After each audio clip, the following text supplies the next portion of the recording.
Hello everyone, Ricardo Nava here with your mortgage market update for the week of March 4th, 2019.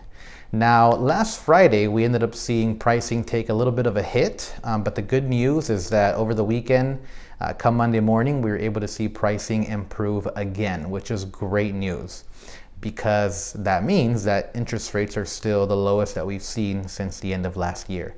Now, for those of you that might be watching this for the first time and have no idea what I am talking about when I say pricing versus interest rates, they are different. Now, let me briefly explain what I'm talking about. When I say pricing, what I'm referring to is the cost of the actual interest rate that you are getting. Each rate has a cost, okay? So now let's say, hypothetically speaking, that the par rate today at 0 is 4.5%, meaning that that is the rate that you can get today without having to pay any points. You're not paying for the rate, but you're also not getting any credits. Now let's say that the next day pricing improves, but interest rates stay the same. So what that means is that now you're still going to get that 4.5 rate, but you might now get a lender credit to go towards closing costs. Let's say it's $300, right? Now let's say the following day pricing improves again, but interest rates still stay the same. So what that means is that now you're still getting that 4.5% rate, but now you might be getting a $500 credit back towards closing costs, okay?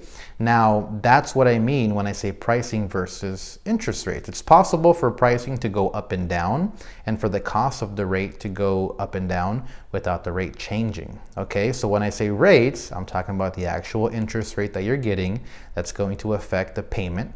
And when I say pricing, I'm referring to the cost of that rate, which does not affect your payment. That only affects how much you either pay for the rate you're getting or how much credit you're getting back from that rate that you're getting, okay?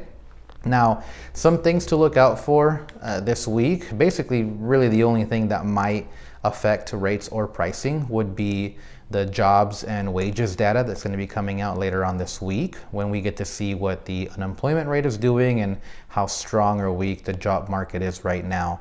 Now, sometimes that can have an effect, sometimes it doesn't. It really all depends on what investors do, whether they pull money out of mortgage bonds and put them into the stock market, which means that mortgage bonds would suffer and rates and pricing could go down, or maybe they want to put their money where it's safer into mortgage bonds, which means mortgage bonds would improve and hopefully pricing and interest rates will improve as well.